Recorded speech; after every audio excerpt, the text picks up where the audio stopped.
My name is Grace Anderson, and for 15 years, I was the family disappointment. While my sister collected Harvard degrees and six-figure job offers, I taught finger painting to 5-year-olds. Last week at her graduation party, my parents handed her the keys to a Tesla and a $13 million Manhattan penthouse in front of 200 guests. They called her the only success story of the family. I stood in the back, invisible as always, until a stranger in a charcoal suit approached me with an envelope. "Your grandfather knew the truth," he whispered. What happened next left my entire family speechless. Before we begin, please take a moment to like and subscribe, but only if this story truly resonates with you. I'd love to know where you're watching from and what time it is there. Let me tell you how one piece of paper changed everything. The Anderson family penthouse overlooked Central Park from the 68th floor. Every morning, I'd watch my parents sip coffee from Waterford Crystal while planning Isabella's future from that $50,000 walnut dining table. The Monet original above the fireplace, the real one, not a print, cost more than I'd make in 20 lifetimes as a public school art teacher. My studio apartment in Queens had water stains on the ceiling and a radiator that clanged like a ghost with anger issues. While Isabella carried Hermes bags that cost more than my annual rent, I hauled art supplies in a canvas tote I'd painted myself during college. The contrast wasn't subtle, and my parents made sure everyone knew it. "Grace teaches at PS 47, my mother would tell her friends at the country club, her voice dropping like she was confessing a family crime. "Isabella just made law review at Harvard." The comparison always came in pairs, like salt and pepper, except one was Himalayan pink salt, and the other was just dirt. But here's what they didn't know. I loved my job. Every morning, 23 second graders would run to hug me, their faces lighting up when they saw the art supplies I'd bought with my own money. Their parents, immigrants, single mothers, fathers working 3 jobs, would thank me with tears in their eyes when their children brought home paintings that made them feel seen. My parents never asked about my work. They never knew about the awards lining my desk drawer or the letters from parents saying I'd changed their children's lives. To them, success meant stock portfolios and summer houses in the Hamptons. I still went to every family dinner, every celebration. Not for them. For the grandfather who died 10 years ago. The only one who'd ever said, "Grace, you're going to change the world, just not the way they expect." I had no idea how right he was. Isabella graduated summa cum laude from Harvard Law last week. The dean himself shook her hand, and White & Case offered her a starting salary of $215,000 before she'd even thrown her cap in the air. Her Patek Philippe watch, a graduation gift from Dad, cost more than my annual salary of $42,000. She was 28, 4 years younger than me, and already owned a portfolio of investments that would make most CEOs weep with envy. Her LinkedIn profile read like a Wall Street fairy tale: Harvard undergrad, Harvard Law, summer associate at 3 Fortune 500 companies, published in the Yale Law Journal twice. Mine said, art teacher at PS 47, believes every child is an artist. The family group chat that week was a shrine to Isabella's glory. Photos of her in her cap and gown, screenshots of congratulations from senators and CEOs, a video of her giving the valedictorian speech. My message, "Congratulations, Bella," got a heart emoji. Nothing more. What that same chat didn't show: the 8 National Education Awards sitting in my desk drawer, the Teacher of the Year recognition I'd won 3 times, the art therapy program I'd built from nothing that now served 500 children with disabilities across 3 boroughs. I never mentioned these things. What was the point? In my family's currency, they were worthless. The invitation to Isabella's graduation party came on ivory cardstock, so thick it could double as a weapon. Celebrating Isabella's extraordinary achievement, it read in gold foil. At the bottom, in my mother's handwriting, "Grace, please dress appropriately." I wore my best dress, a simple black sheath from Target. Isabella would be in custom Versace. Some things never change. Or so I thought. Why can't you be more like Isabella? That question followed me through childhood like a shadow with teeth. When I brought home an A- in calculus, Isabella had already skipped ahead 2 grades. When I won the state art competition at 16, Isabella had just been accepted to Harvard at 17. My achievements were footnotes in the grand story of Isabella Anderson, future Supreme Court Justice, as my father liked to predict after his 3rd scotch. My mother perfected the art of selective introduction at social gatherings. "This is Isabella, our Harvard law student," she'd beam, her diamonds catching the light.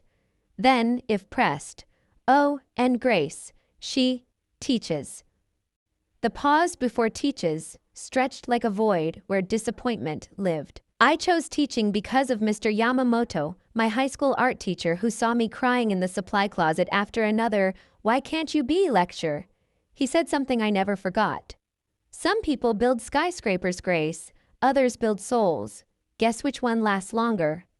I wanted to build souls. My parents wanted me to build portfolios. The family photo wall told the story better than words. Isabella's accomplishments covered an entire section: diplomas, newspaper clippings, photos with governors. My section had one photo: college graduation. Even that was partially hidden behind Isabella's Harvard acceptance letter, which my mother had framed in gold. 10 years of therapy taught me to stop seeking their approval. But knowing something intellectually and feeling it in your bones are different beasts, so I kept showing up, kept smiling, kept pretending their words didn't carve little pieces from my heart. From the corner of the St. Regis ballroom, a man in a charcoal suit watched me. He'd been there since I arrived, and something about his gaze felt knowing, like he was waiting for something. The St. Regis ballroom glittered with the kind of wealth that didn't need to announce itself. 200 guests sipped Dom Perignon from crystal flutes, while beluga caviar made rounds on silver platters that probably cost more than my car. Every corner screamed money, from the 30-foot ceiling draped in silk to the orchid centerpieces flown in from Thailand that morning. My father clinked his champagne glass with a gold pen. Of course it was gold. And the room fell silent. "Ladies and gentlemen, we're here to celebrate the only success story that matters in the Anderson family." He raised his glass toward Isabella, who stood in her custom Versace gown, looking like she'd been carved from marble and ambition. My daughter, the Harvard Law graduate. The only success story. Singular. I wasn't even a footnote anymore. I was an erasure. My mother worked the room, her voice carrying over the classical quartet. "Isabella's starting at White & Case next month," she told the mayor's wife. Then, catching sight of me by the shrimp display. "Oh, that's Grace. She teaches finger painting to children." The way she said finger painting made it sound like I dealt drugs to toddlers. A woman in Chanel asked what grade I taught. Before I could answer, my mother interjected, "Elementary, very elementary." The woman's smile turned pitying. "How nice that you found something you can do." My phone buzzed. Unknown number. The text read, "Don't leave early tonight. Your grandfather left you more than memories." I looked up, scanning the room. The man in the charcoal suit raised his champagne glass slightly, a gesture so small only I noticed. My father was back at the microphone. And now, for the real surprise of the evening. "Isabella," my father's voice boomed across the ballroom. "Success deserves rewards." He pulled out a small velvet box from his tuxedo pocket, and the room collectively leaned forward.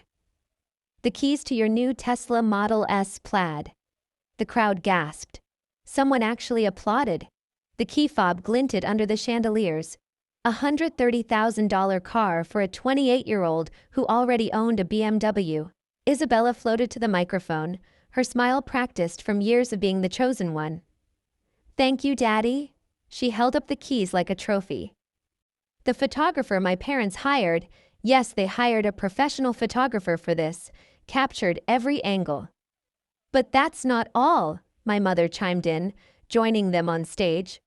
She produced an envelope from her clutch, the Hermes one naturally, the $30,000 Birkin that could feed a small country.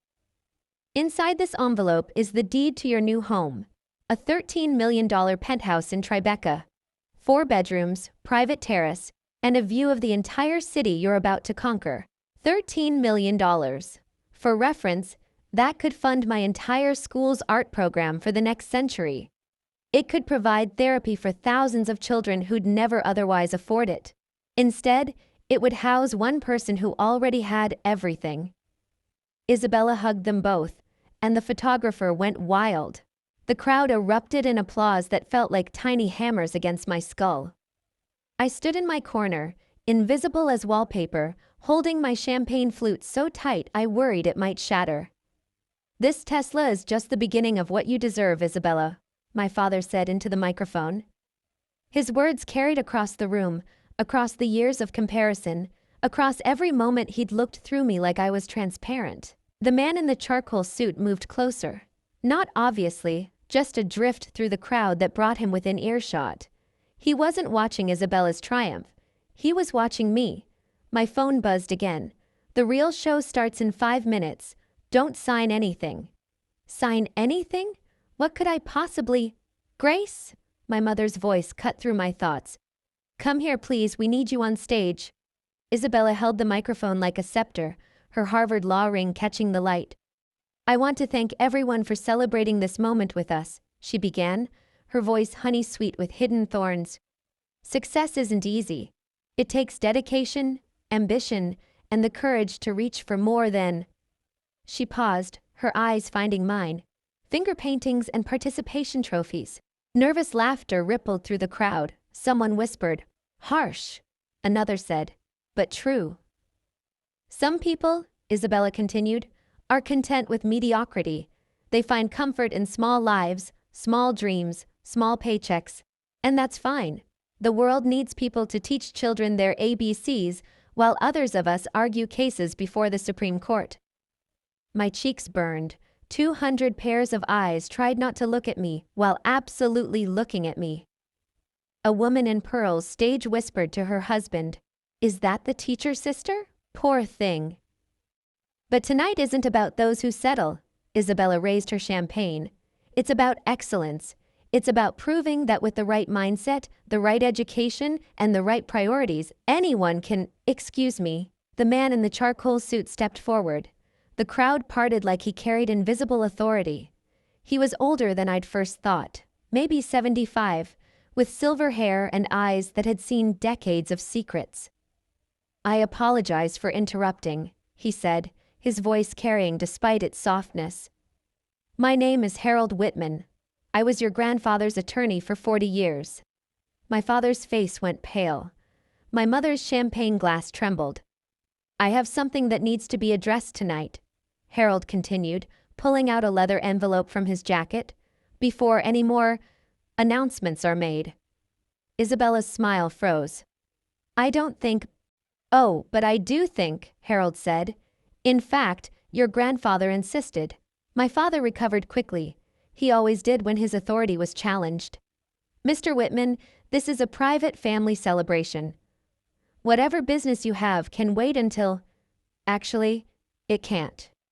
Harold's voice remained calm, but there was steel underneath. "Especially considering what you're about to do." My father's jaw tightened. He knew something. They both did. My parents exchanged a look that lasted a heartbeat too long.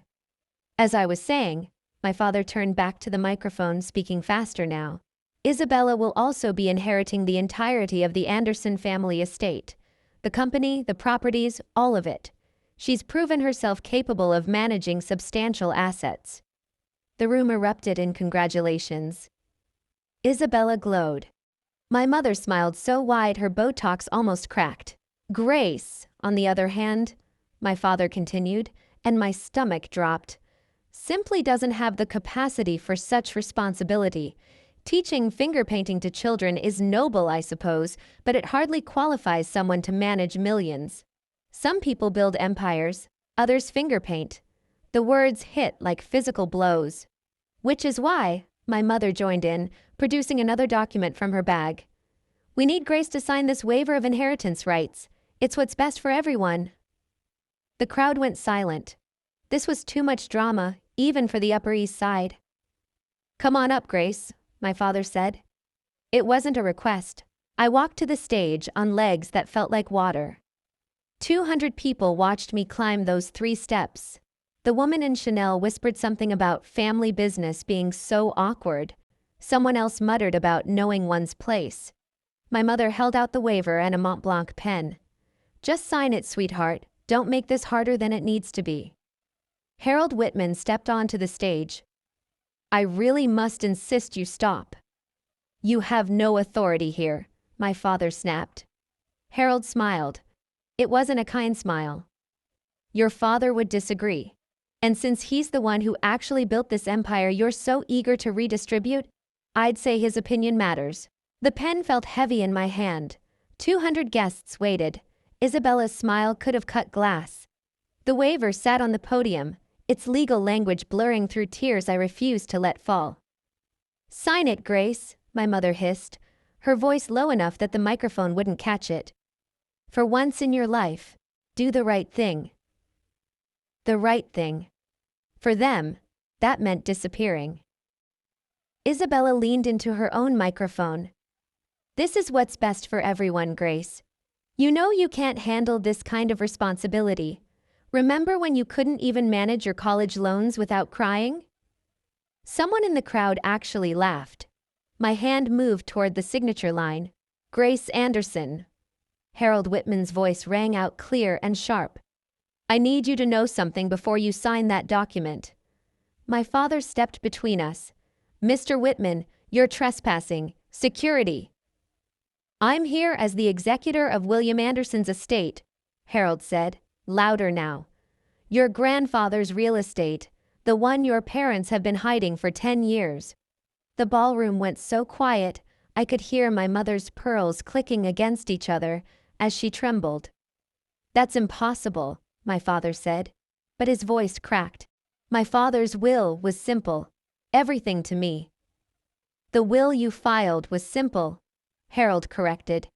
The actual will, the one I've kept in 3 separate safety deposit boxes with video testimony and multiple witnesses, is anything but simple. He pulled out a thick document from his leather envelope. The gold seal of New York State caught the light. I have something you all need to see, Harold announced to the room. Something that changes everything about tonight's announcements. Isabella grabbed for the waiver. Just sign it now, Grace. Whatever this is doesn't matter. But my hand had stopped moving. Because Harold Whitman was looking at me with my grandfather's eyes. Kind, knowing, and absolutely certain. If you've ever felt undervalued for choosing purpose over profit, please like this video. What happens next will change how you see success. Subscribe to hear more stories about quiet justice and the power of patience. I looked at the pen in my hand, then at the faces around me. Isabella, radiant in her certainty. My parents, impatient and dismissive. The crowd, waiting for the teacher to accept her place at the bottom of the family hierarchy. For a moment, I almost signed it. 15 years of being the disappointment weighed on my shoulders like a lead blanket. Maybe they were right. Maybe I was meant for small things, small dreams, small impacts. Maybe teaching children to paint rainbows wasn't worth as much as arguing corporate mergers. Sometimes loving your family means letting go, I said quietly, the microphone catching my words. My mother relaxed. Isabella smirked. My father nodded approvingly. I positioned the pen above the signature line, one signature, and I'd never have to sit through another comparison, another, why can't you be more like Isabella lecture, another family dinner where my work was treated like a hobby. The pen touched paper. Your grandfather wrote you letters, Harold said suddenly. 23 letters over 10 years. Your parents returned every single one unopened. My hand froze. What letters? I looked at my parents. What is he talking about? My mother's face had gone white under her foundation. It doesn't matter now. Oh, but it does. Harold pulled out a stack of envelopes, aged and yellowed. William Anderson spent the last decade of his life documenting something very specific, Something about his granddaughters. He held up the document again. The real will. Before you sign anything, Grace, you should know what your grandfather knew. You should know why he called you the one who would change everything. The pen slipped from my fingers, clattering on the podium. Show me, I said. You have no right. My father's voice boomed across the ballroom, his face flushing red. Security, remove this man immediately. 2 security guards started forward, but Harold raised the document high. I'd think very carefully before you do that. Interfering with the lawful execution of a will is a felony. Everyone in this room is now a witness. The guards stopped. The crowd murmured. Someone was definitely recording this on their phone. My mother tried a different approach, her voice syrupy sweet. Mr. Whitman, surely this can wait until Monday. We're having a family celebration. A celebration where you're coercing your daughter to sign away her inheritance rights? Harold's eyebrows rose. How festive. There's nothing to inherit, my father snapped. I'm the sole beneficiary of my father's estate. The will was read 10 years ago. A will was read, Harold corrected. The one you filed after destroying the original. Or rather, after you thought you destroyed it. The ballroom gasped collectively. Isabella grabbed my father's arm. Daddy, what is he talking about? Your grandfather was many things, Harold continued, addressing the room now. But stupid wasn't one of them. He knew his son well enough to keep multiple copies of his actual will. Notarized. Witnessed. Video recorded. Ironclad. He turned to me. He also knew his granddaughters, both of them. And he made provisions accordingly. My mother was dialing frantically on her phone. Lawrence? Yes, we need you at the St. Regis immediately. Bring the files on. She stopped, noticing everyone watching. Just come. Calling your lawyer? Harold asked mildly. Good. He'll want to see this, especially Article 7. What's Article 7? I asked, my voice steadier than I felt. Harold smiled, the first warm expression I'd seen from him. The part your grandfather called the Truth Clause.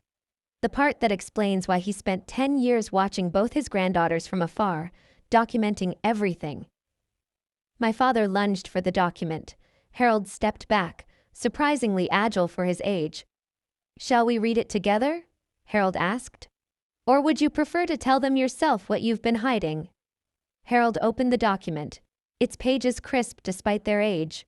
This will was signed by William Anderson on March 15, 2015, in the presence of 3 witnesses and a notary public.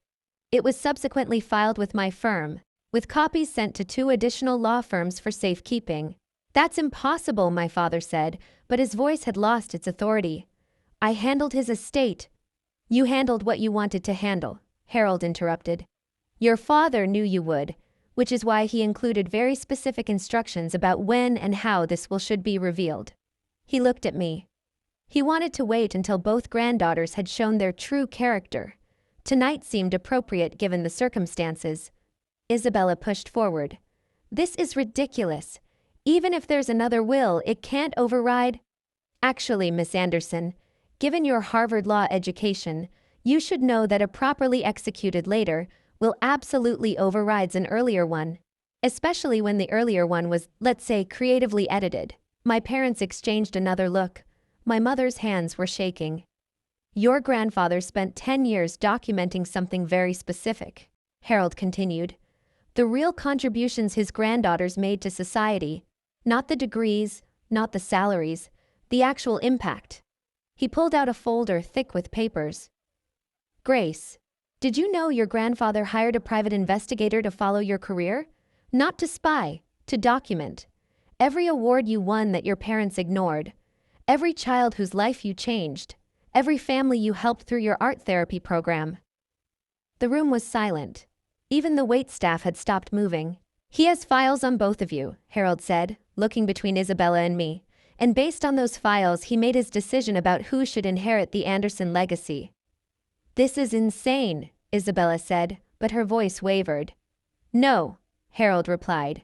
This is justice. Shall we read Article 7 now? Isabella's Harvard training kicked in like a reflex. I want to see authentication.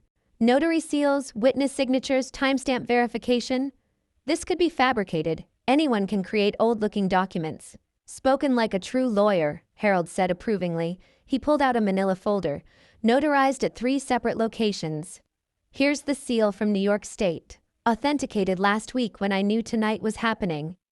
Here's the witness list. Judge Patricia Hornby, Dr. Michael Chen from Mount Sinai, and Eleanor Roosevelt III from the Manhattan Trust Foundation. Isabella examined the papers, her face growing paler with each page. These are real. Of course they're real, Harold said. Your grandfather didn't leave anything to chance. He also video recorded the signing. He pulled out an iPad. Would you like to see your grandfather explaining his decision in his own words? This is entrapment, my father shouted. You waited until you tried to force Grace to sign away rights you knew she had? Harold asked. Yes, I did wait. Your father predicted you would do exactly this. He said, and I quote, Robert will try to give everything to Isabella the moment he thinks he can get away with it. Wait for that moment, then show them the truth. The crowd was riveted. Someone whispered, better than Netflix. Isabella turned to our parents. You knew? You knew there was another will and you hid it? My mother's silence was answer enough. 10 years, Harold said. They've known for 10 years. They found the first copy in your grandfather's desk and destroyed it. What they didn't know was that he'd already filed copies with 3 law firms and recorded himself signing it. I'll challenge this in court, Isabella said, but her voice lacked conviction. With what grounds? Harold asked. Mental incompetence? Your grandfather's medical records show perfect cognitive function. Undue influence? He hadn't seen Grace in years when he wrote this. Face it, counselor. This will is bulletproof. He turned to page 7. Now shall we discuss the inheritance criteria your grandfather established? Harold adjusted his reading glasses, the document steady in his hands. Article 7. Conditions of inheritance. I, William Anderson, being of sound mind and body, establish that my estate shall pass to the granddaughter who demonstrates genuine service to humanity, measured not by degrees or income, but by verifiable positive impact on others' lives. The ballroom was so quiet I could hear my own heartbeat. Furthermore, Harold continued, this impact must be documented by independent third parties, not family, not friends, but institutions and individuals with no personal stake in the outcome. Isabella laughed, but it sounded forced. That's completely subjective. How do you measure positive impact? Your grandfather thought of that. Harold pulled out another folder, this one marked with Grace's name. He established specific criteria, letters from beneficiaries, awards from recognized institutions, media coverage of charitable work, professional evaluations from supervisors, all dated and verified. He set the folder on the podium. It was 3 inches thick. Grace Anderson, he read from a summary sheet. 8 National Education Excellence Awards. 3-time Teacher of the Year. Founder of Art Heals, a therapy program serving 500 children with disabilities across 3 boroughs. Published in the Journal of Art Therapy for groundbreaking work with autism spectrum disorders. Recognized by the Department of Education for innovations in inclusive education. My mother gasped. That's not possible. She never told us. Because you never asked, Harold said simply. You were too busy celebrating Isabella's achievements to notice Grace was quietly changing lives. He pulled out another sheet. Letters from 237 families independently verified, crediting Grace with transforming their children's lives. 14 children who were nonverbal before her art therapy program and now communicate through artistic expression. 3 suicide preventions directly attributed to her intervention. Tears were running down my face. I hadn't known he knew. I hadn't known anyone was watching. Your grandfather called you the quiet one who serves, Harold said to me gently. He saw what others missed. Harold opened a second folder, this one bursting with photographs and letters. Your grandfather hired investigators not to spy, but to document what your parents refused to see. Grace, did you know that the mayor's office has your photo on their wall of New York's quiet heroes? I shook my head, speechless. 3 years ago, you used your entire savings to keep your art program running when the school lost funding. You took a second job tutoring to buy supplies. You never told anyone. He pulled out a bank statement. Your grandfather's investigator documented every sacrifice. A woman in the crowd, Mrs. Chen from the PTA, suddenly stood up. That's my son's teacher.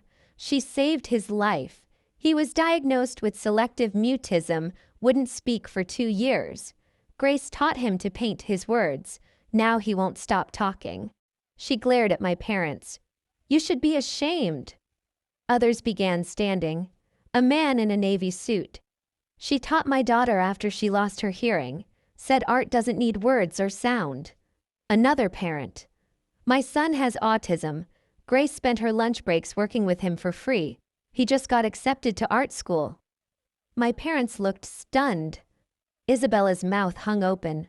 Your grandfather followed every news story, Harold continued, pulling out clippings. Local teacher transforms lives through art. Innovative program brings hope to special needs families.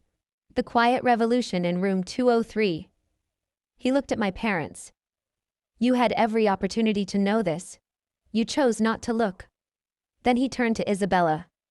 Now, Miss Anderson, would you like me to read your grandfather's assessment of your contributions, or should we skip to his final decision? Isabella's face was stone. Read it. Harold nodded. Very well, but I should warn you, your grandfather was thorough and honest. Harold pulled out Isabella's folder. It was noticeably thinner. Isabella Anderson, Harvard Law, summa cum laude, law review editor, starting salary $215,000. He paused. Community service, mandatory pro bono hours required by law school, 40 hours total over 3 years. No voluntary service beyond requirements. Isabella's face flushed. I was building my career. You were building your resume, Harold corrected. Your grandfather noted the difference. He also documented this. In 2019, you volunteered to organize a charity auction for underprivileged children. You raised $30,000. He paused. You also charged the charity a $15,000 administrative fee. Gasps echoed through the ballroom. That was legitimate compensation for my time, Isabella protested. From a children's charity? Harold's eyebrows rose. Your grandfather found that particularly telling. He pulled out more papers. 2020, you offered pro bono services to a homeless shelter. When you discovered they couldn't provide a tax write-off large enough, you withdrew the offer. 2021. You volunteered to mentor inner-city students. You attended one session, took photos for your LinkedIn, and never returned. My parents were frozen. This wasn't the Isabella they'd promoted. Meanwhile, Harold gestured to my thick folder, Grace has letters from the Department of Education, the National Art Teachers Association, the Autism Society, the Children's Hospital of New York, and... He pulled out an official letter. The White House Office of Public Engagement, commending her for extraordinary service to America's most vulnerable children. He held up both folders. One granddaughter has degrees and dollars. The other has changed hundreds of lives. Your grandfather's will is clear about which one inherits. But there's more, Harold said, his voice carrying a weight that made everyone lean forward. Article 7 has a second component. A clause your grandfather called the humility provision. Isabella's lawyer had arrived, slightly out of breath. Don't say another word, he advised his clients. Oh, I think everyone needs to hear this, Harold smiled. Sometimes the quietest person in the room is the strongest. If this story touches you, please comment below. Where are you from and what time are you watching? Subscribe and hit the notification bell to follow the climax that's about to unfold. Isabella's lawyer, Lawrence Fitzgerald, pushed through the crowd, his Armani suit impeccable despite his rush. This is highly irregular. Any will contest should be handled in probate court, Not at a social gathering. There's nothing to contest, Harold replied calmly.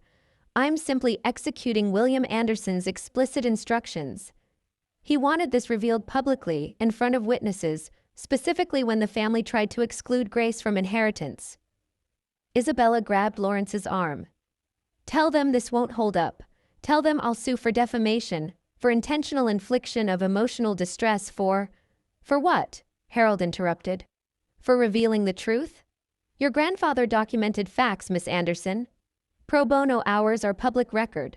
Charity finances are public documents. Your LinkedIn posts about mentoring are still online, though the shelter confirms you only attended once. This is character assassination, Isabella's voice cracked. No, a voice from the crowd spoke up. It was Judge Patricia Hornby, one of the will's witnesses. This is accountability. I watched William Anderson sign this will. He was heartbroken about what his son had become, how material success had replaced human values. He said, Wait, Patricia, I built this fortune to help people, not to create monsters. More parents from my school stood up. Mr. Rodriguez, whose son had severe ADHD. Grace Anderson spent every Thursday after school with my boy for 2 years, never charged us a penny. He's in college now because of her. Mrs. Kim. My daughter was bullied for her disability. Grace created a whole anti-bullying program through art, changed the entire school culture. Dr. Patel. She volunteers at our children's hospital every Saturday, brings art supplies she pays for herself. Isabella looked around wildly. Money doesn't make you worthy, Isabella, I heard myself say, my voice steady. Impact does. You manipulated him, Isabella accused. You must have. Grace hadn't seen her grandfather for 5 years before he died, Harold stated. By your parents' design. They told him she was too busy with her little teaching job to visit. My father's CEO instincts kicked in. When cornered, negotiate. Let's be reasonable here. We can work out an arrangement. Split everything equally. 50-50. That's fair. Fair? Harold's voice carried decades of legal authority. Was it fair when you told your father that Grace dropped out of college? She graduated with honors. Was it fair when you said she was unemployed? She was teaching full-time. Was it fair when you returned every letter he tried to send her? My mother clutched her Hermès bag like a lifeline, tears ruining her perfect makeup. We only wanted what was best for the family. Isabella had so much potential. And Grace didn't? Harold gestured to the crowd. Half this room can testify to Grace's potential. The difference is, she fulfilled hers by lifting others, not by stepping on them. Please, my mother turned to me, desperation cracking her voice. Grace, sweetheart, think about the family reputation. If this gets out, it's already out, someone called. 3 phones were clearly recording. My father tried one last angle. Grace, you don't understand complex finances. The company needs someone with business experience. The company? Harold laughed. You mean the real estate empire built on your father's patents?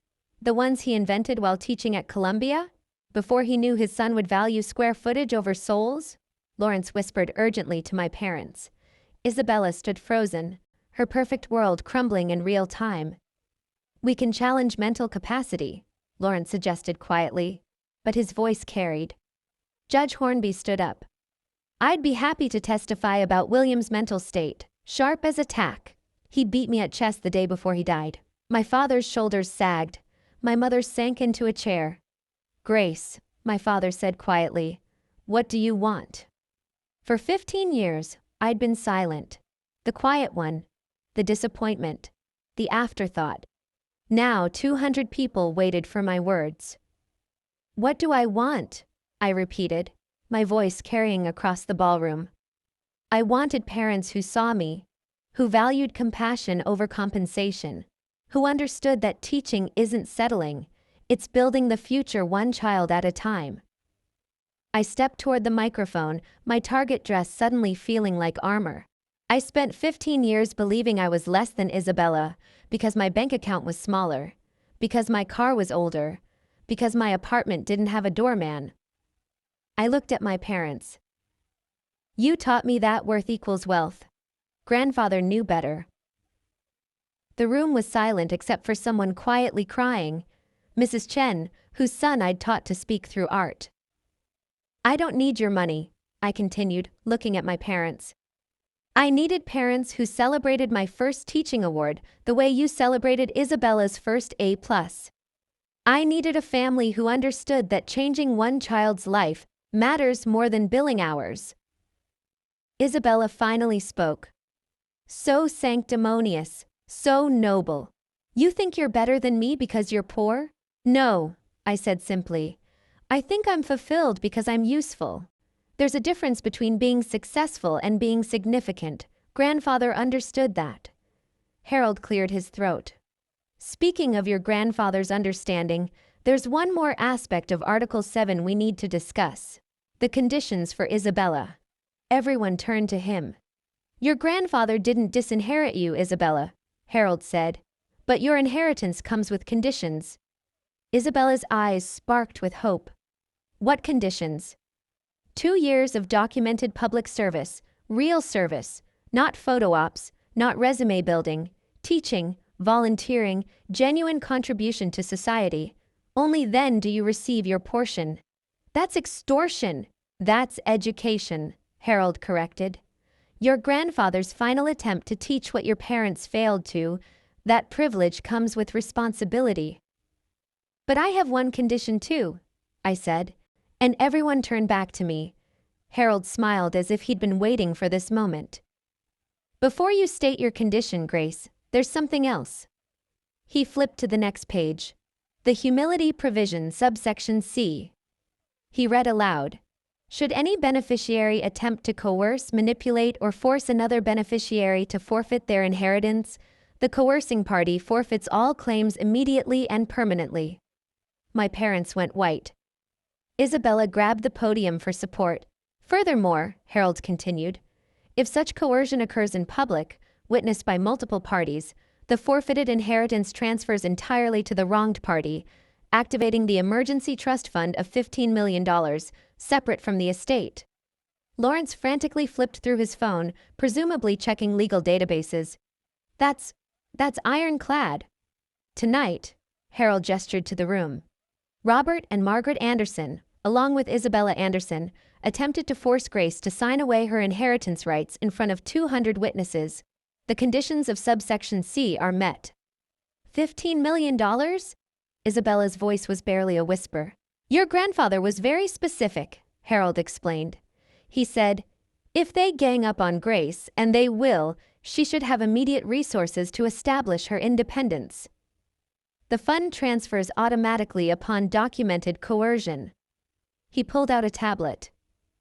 The transfer was initiated the moment Grace was called to stage to sign that waiver. Your grandfather's financial advisor has been watching via livestream. Yes, Mr. Anderson, the charity photographer you hired was actually documenting this for the estate. My father sank into a chair. He planned all of this? He knew you, Harold said simply. He knew that you'd wait until a public moment to maximize Grace's humiliation, to pressure her into compliance. He knew Isabella would support it for her own gain. And he knew Grace would endure it quietly, as she always has. The company? My mother asked weakly. Transfers to a trust with Grace as primary beneficiary and decision-maker.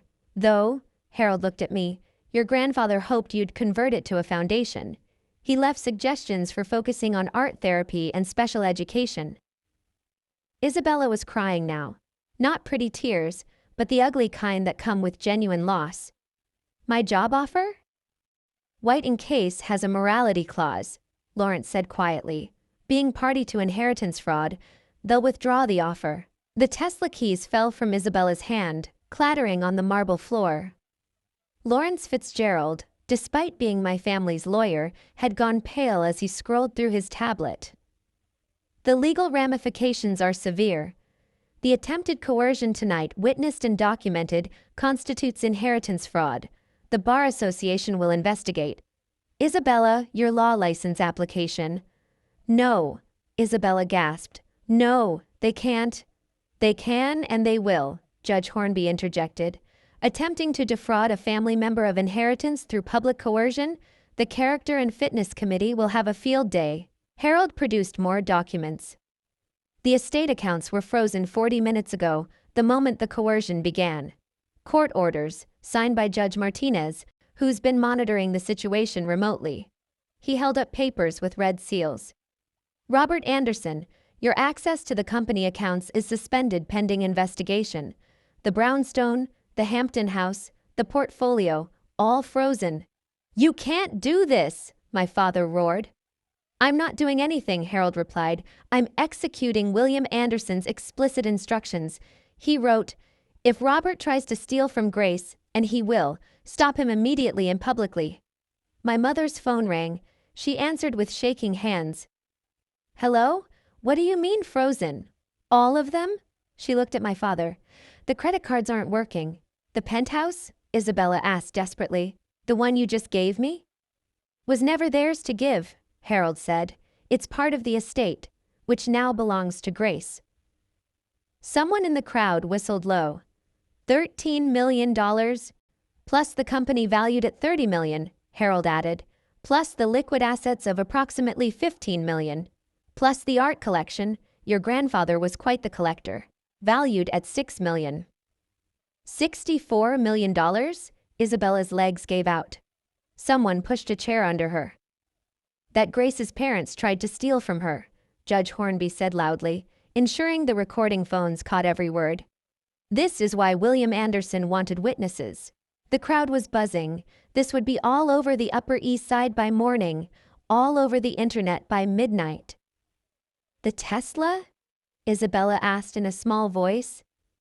Purchased yesterday with estate funds, Harold confirmed. It'll be returned to the dealer Monday. Every symbol of success my parents had flaunted was built on theft, on stealing from the daughter they deemed unworthy. Isabella Anderson, Harvard Law summa cum laude, the golden child who'd never failed at anything, crumbled completely. Her perfect makeup ran in streams down her face as she sobbed, not the delicate tears of earlier, but raw, broken sounds. I don't understand, she gasped between sobs. I did everything right. Perfect grades, perfect school, perfect job. Perfect is not the same as good, Harold said gently. Your grandfather wrote about you. Isabella has every advantage but empathy, every skill but kindness. Maybe losing everything will teach her what gaining everything never could. Isabella looked at me through her tears. For the first time in our lives, she looked at me, not through me, not past me, but at me. You knew, she whispered. You knew you were worth more, and you never said anything. I didn't know about the will, I said honestly, but I knew my worth wasn't measured in dollars. You taught me that actually. Watching you chase money while missing meaning. You taught me what not to value. Isabella's voice broke. I've never actually helped anyone, have I? Not really. Not without expecting something back. The room was silent. Even the waiters had stopped pretending to work. I don't even know how, Isabella admitted. To help, to serve, to care about someone else's success more than my own. She looked at our parents. You made me this way. You praised every achievement that brought status and ignored every opportunity to build character. And now I'm 28 years old, and I don't know who I am without my resume. That's the first honest thing you've said in years, my mother said quietly, surprising everyone. Isabella stood shakily. Grace, I need that job. Not whiting case, whatever you'll let me do. I need to learn. My father stood before the crowd, this titan of real estate who'd built his identity on being William Anderson's son, and for the first time in my life, I saw him clearly. Not the CEO, not the patriarch, just a man who'd lost his way. I measured everything wrong, he said, his voice carrying across the silent ballroom. Stock prices, square footage, net worth. I measured everything except what mattered. He turned to me. Grace, you were never the disappointment. I was. I disappointed my father by becoming everything he never wanted. A man who knew the price of everything and the value of nothing. My mother stood beside him, her perfect posture finally breaking. We were so proud of Isabella's Harvard acceptance that we framed the letter. But Grace, you have 237 letters from families whose lives you've changed, and we never framed a single one.